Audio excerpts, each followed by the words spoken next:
فقط سیدہ کونین سلام اللہ علیہ ہمارا وسیلہ نہیں ہے، بلکہ خدا تک پہنچنے کے لیے میں کہوں گا ائمہ علیہ السلام کا بھی بہرحال وسیلہ ہے، وہ حجت ہے ان پر.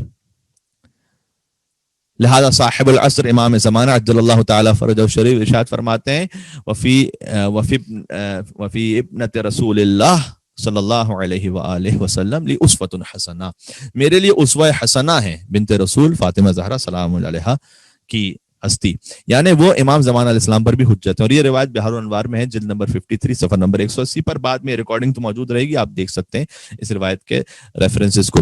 بی بی زہرا سلام اللہ علیہ سے توسل فقط ہم اور آپ کا توسل نہیں، مثلا مقالات ان کے عنوان یہ ہیں کہ حجتوں کا توسل بی بی فاطمہ سلام اللہ علیہ سے. تو امام باقر علیہ السلام توسل اختیار کرتے تھے بی بی فاطمہ سلام اللہ علیہ سے. آپ روایت جانتے ہیں کہ جب وہ بخار میں مبتلا ہوتے تھے تو ایک خاص کیفیت میں، یعنی جب اپنے حجرے میں تو ایک کپڑا ٹھنڈے پانی سے گیلا کر کے اسے اپنے سر مبارک پر رکھتے تھے یا پیشانی مبارک پر رکھتے تھے، کپڑا اپنے سامنے رکھتے تھے، اور اس کے بعد یا فاطمۃ الزہرا یا فاطمۃ الزہرا پکارا کرتے تھے امام. اور باہر سے جو لوگ ہوتے تھے اہل خانہ وہ اس آواز کو سنتے تھے. بظاہر جب یہ روایت ہوئی، یعنی اتنی بآواز بلند امام محمد باقر علیہ السلام یا فاطمۃ الزہرا کہتے تھے اپنے بخار کے اس علاج کے لیے. یعنی بی بی فاطمہ سلام اللہ علیہ کو پکارا کرتے تھے کون؟ جو خود اپنے زمانے کے حسین ہیں، امام محمد باقر علیہ السلام. امام جواد علیہ السلام توسل اختیار کرتے تھے، حتیٰ حضرت ابو طالب علیہ السلام متوسل ہوئے ہیں بی بی فاطمہ زہرا سلام اللہ علیہ سے. شاید یہ ایک کوئی نیا پہلو.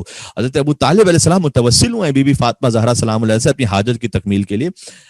یعنی آپ کو ملے گا کتابوں میں کہ مولا علی علیہ السلام کی ولادت سے قبل مکے میں ایک مرتبہ زلزلہ آیا تھا اور بڑے بڑے پتھر جو ہے وہ گر رہے تھے کوہ بلقیس سے جدا ہو کر. تو حضرت ابو طالب علیہ السلام ایک بلند مقام پر تشریف لے گئے اور خدائے متعال سے انہوں نے ایسے استغاثہ کیا تھا کہ الہی و سیدی اسألک بالمحمدیت المحمودہ وبالعلویت العالیہ وبالفاطمیت البیضاء الا تفضلت علی اہل التہامہ بالرحمت والرأفہ. سبحان اللہ.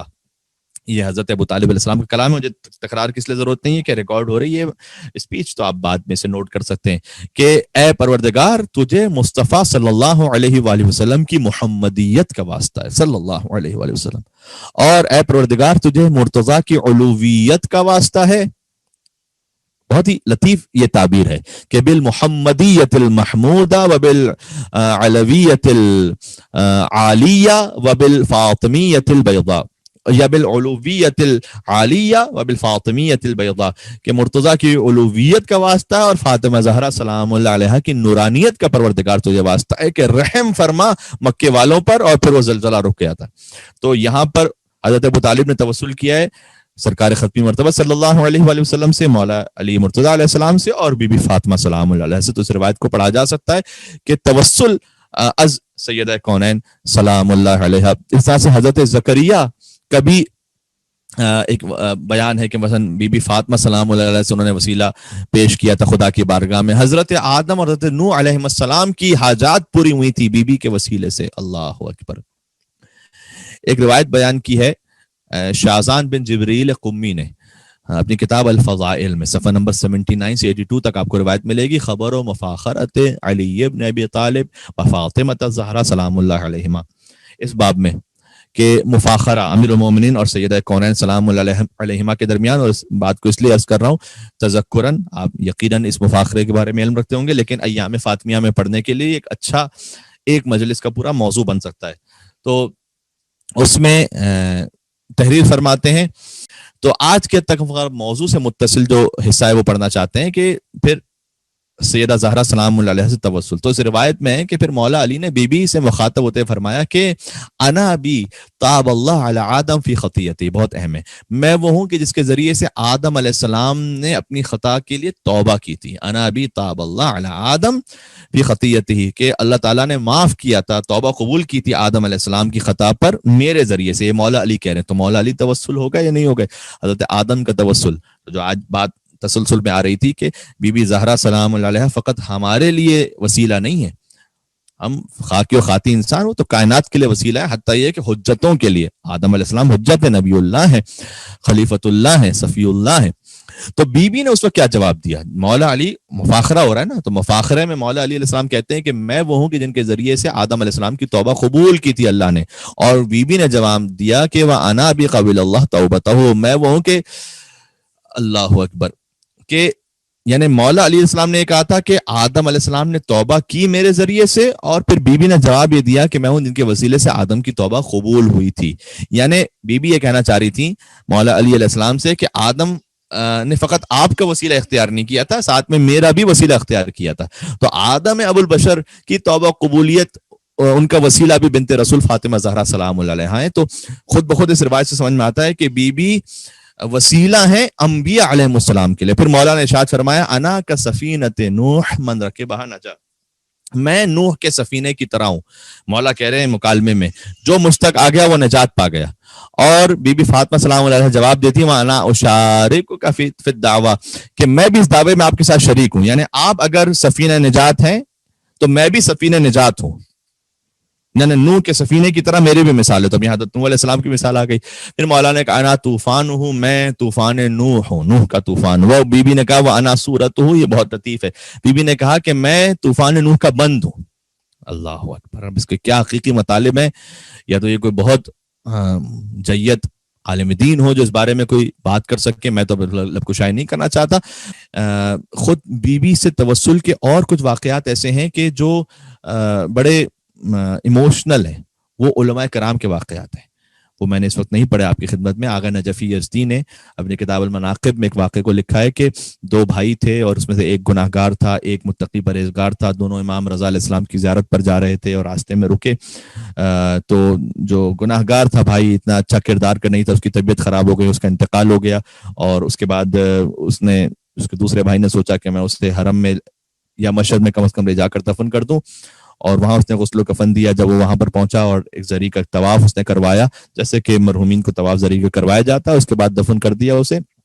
تو مولا رضا علیہ السلام سے یہ التجا کرتا تھا کہ میرا بھائی تو گناہگار تھا، لیکن آپ کچھ شفاعت فرمائیے گا مولا، آپ کے جوار میں قریب میں دفن ہوا ہے تو میں دیکھنا چاہتا ہوں اس کا حال کیا ہے.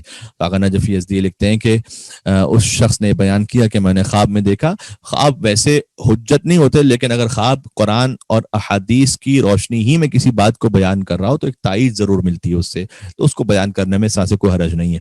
تو کہتا ہے میں نے خواب میں دیکھا کہ میرا بھائی ہے اور جنت میں اچھے مقام پر ہے. تو میں نے اس سے پوچھا کہ تمہاری تو یہ کیفیت نہیں ہونی چاہیے تھی. تو اس نے کہا کہ ہاں، جب میری موت کا وقت آیا، اس میں بڑا موعظہ بھی ہے، اس واقعے کو بیان اگر کیا جائے مجلس میں تو بڑا موعظہ بھی ہے کہ میری موت کا وقت آیا تو ایسا نہیں ہے کہ بس میں کیسے بھی زندگی گزار کر چلا جاؤں، تو آگے تو پھر خیر ہی خیر. جی انشاءاللہ آگے خیر ہی خیر ہے، لیکن حقوق العباد بالخصوص اگر غصب کیے ہوئے تو اس کا حساب کتاب تو دینا پڑے گا. تو کہتے ہیں میں عذاب میں مبتلا تھا، میں آگ میں جل رہا تھا میرا جسم، اور جب تم نے مجھے غسل کے لیے لٹایا، غسل میت دیا جاتا ہے نا، تو وہ غسل جب تمہیں پانی لگ رہا تھا اس غسل کا پانی، لیکن مجھے آگ کی طرح محسوس ہو رہا تھا، میرا جسم آگ میں جل رہا تھا. پھر کفن جب تم نے مجھے پہنایا تو اس کفن کا جو کپڑا تھا وہ مجھے آگ کی طرح لگ رہا تھا، تابوت آگ کا ہو گیا اور میں شدید آگ میں جل رہا تھا، یہاں تک کہ تم مجھے لے کر مشہد مقدس پہنچے مولا علی ابن موسیٰ رضا علیہ السلام کے حرم مطہر میں، اور وہ آگ بجھ گئی. جیسے ہی مولا کی زری کے قریب آئے تو وہ آگ بجھ گئی. بظاہر انقلاب سے پہلے کی بات ہے، جب چونکہ وہ پورشنز لیڈیز اور جینٹس کے الگ الگ نہیں ہوئے تھے تو طواف زیادہ کروایا جاتا تھا. تو کہتے ہیں کہ میں وہاں جب تم مجھے پہنچے لے کر اور تم نے وہاں طواف مجھے کروانا شروع کیا تو میں نے دیکھا کہ امام رضا علیہ السلام خود بنفس نفی زری میں تشریف فرمائے. یہ ایک عالم دین ہے، ان کا بھی اس طرح سے خواب ہے کہ ان کے ذہن میں خیال آیا تھا کہ ہم امام رضا علیہ السلام کے حرم میں جاتے ہیں تو اتنے ہزاروں لاکھوں زائرین ہوتے ہیں، سب امام رضا علیہ السلام کو پکار رہے ہوتے ہیں، تو کیا ہماری آواز وہ براہ راست سنتے ہیں یا نہیں. دعائے جوشن کبیر میں کہ یا من لا یشغلہ سمع عن سمع، اے وہ کہ جیسے ایک کی آواز کو سننا دوسرے کی آواز سے غافل نہیں کرتا. یہ خدائے متعال کی صفت بیان کی گئی ہے.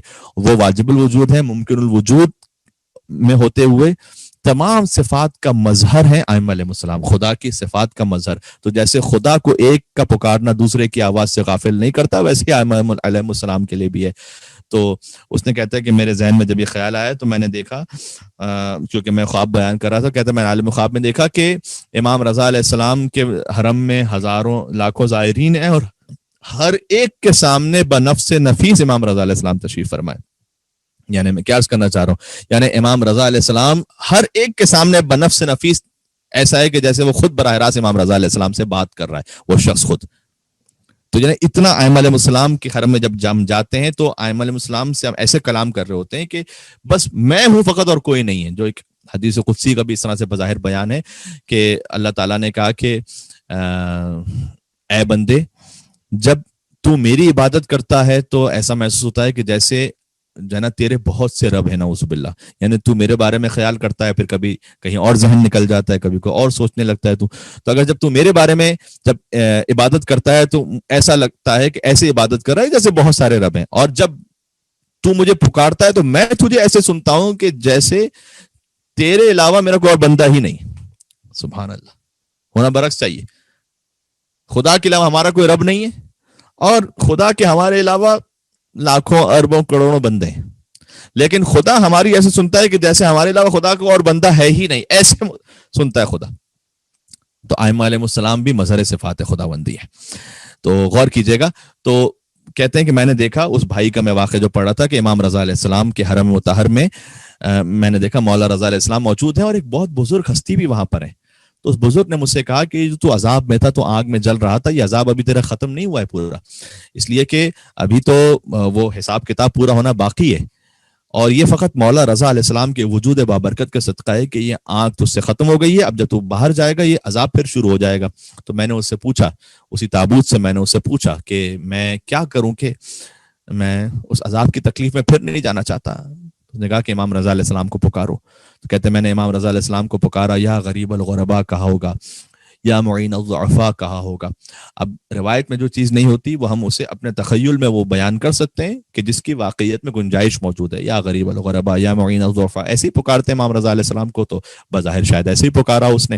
اور جب امام کا کوئی جواب نہیں ملا اور کہتا ہے اب میں باہر لے جانے والا تھا میرا بھائی یعنی اس تابوت کو، اور مجھے ڈر تھا کہ عذاب پھر شروع ہو جائے گا، تو اس بزرگ نے مجھ سے کہا کہ مولا تو اتنا بظاہر گناہ گار ہے کہ امام رضا علیہ السلام کے جواب کے قابل نہیں ہے، لیکن میں جانتا ہوں کہ امام کو اپنی ماں فاطمہ زہرا سے بہت عقیدت ہے، سلام اللہ علیہ. اللہ اکبر. اس موضوع کی وجہ سے ہم نے اس واقعے کو بیان کیا کہ امام کو اپنی ماں سلام اللہ علیہ سے بہت محبت ہے. تو ان کا واسطہ دے کر پکار. علامہ طباطبائی کی بھی نصیحتوں میں موجود ہے کہ جب ائمہ کے حرم میں جاؤ تو بی بی زہرا سلام اللہ علیہ کا وسیلہ دے کر دعا مانگو. تو توسل حضرت بی بی صدیقہ کبریٰ فاطمہ زہرا سلام اللہ علیہ موضوع تھا. تو یہ انبیاء کے ہم نے کچھ باتیں عرض کی، حضرت آدم، حضرت نوح، حضرت زکریا کی دعا قبول ہوئی بیوی کے ذریعے سے. ائمہ علیہ السلام کا وسیلہ کہ امام باقر علیہ السلام وسیلہ پیش کرتے تھے. امام محمد تقی الجواد علیہ السلام کے لیے روایت میں ہے کہ جب بھی وہ جاتے تھے روضہ رسول کی زیارت پر تو حجرہ زہرا سلام اللہ علیہ میں ضرور جاتے تھے اور وہاں بیٹھ کر مستقل عبادت میں مشغول رہتے تھے. تو بی بی کے حجرے سے توسل امام محمد تقی الجواد علیہ السلام اختیار فرمایا کرتے تھے. امام رضا علیہ السلام کی خاص عقیدت اور ارادت ہے اپنی ماں سے، اور ہر امام کے حرم میں جائیے تو بی بی کا وسیلہ اور توسل پیش کیجیے. کہتے ہیں میں نے مولا رضا علیہ السلام کو پکار کر کہا کہ اے مولا آپ کو آپ کی ماں فاطمہ زہرا کا واسطہ سلام اللہ علیہ. اس وقت مولا نے اپنی نگاہوں کو بلند کیا اور مجھ سے کہا کہ اے شخص تو اس قابل نہیں تھا کہ ہم تجھے جواب دیتے، لیکن ہم کیا کریں، تو نے ہماری ماں کا وسیلہ اور ہماری ماں کا نام ہمارے سامنے پیش کیا اور جہاں ہم نے تجھے ہر عذاب سے نجات عطا کی. ایسے علماء. اب یہ واقعہ ہے، اسے مصائب کے مقدمے کے طور پر ہم اور آپ پڑھ سکتے ہیں. مصائب کے مقدمے کے طور پر اسے پڑھا جا سکتا ہے، کیونکہ جب یہ واقعہ پڑھیں گے نا، جیسے پڑھتے ہوئے بھی ہمارا دل بھی نرم ہو جاتا ہے، مغموم ہو جاتا ہے، بی بی سے متصل ہو جاتا ہے، تو یقیناً سامعین پر بھی اس کا اثر ہوگا. اور جب ان کا دل اس وقت نرم ہو چکا ہو کہ بی بی کا وسیلہ اختیار کرنے سے حتیٰ ائمہ علیہ السلام کے حرم میں بھی دعا قبول ہوتی ہے بی بی کے وسیلے سے، اور عذاب سے نجات ہو جاتی ہے، پھر ہر انسان سامع کی حیثیت سے سوچ رہا ہوتا ہے اس کی اپنی زندگی کے بارے میں، اس کے اپنے گناہوں کے بارے میں، پھر وہ بی بی سے وسیلہ اختیار کرنے لگتا ہے. پھر یہاں سے اس موضوع کو متصل کیا جا سکتا ہے کہ وہاں اس نے امام رضا سے توسل پیش کیا تھا. آج ہمارے زمانے کے امام حضرت بقیت اللہ العظم روحی وارواح العالمین لتراب مقتم الفدائیں، تو مولا سے کہیں کہ اے مولا امام زمانہ آپ کو آپ کی ماں فاطمہ زہرا سلام علیہ کا واسطہ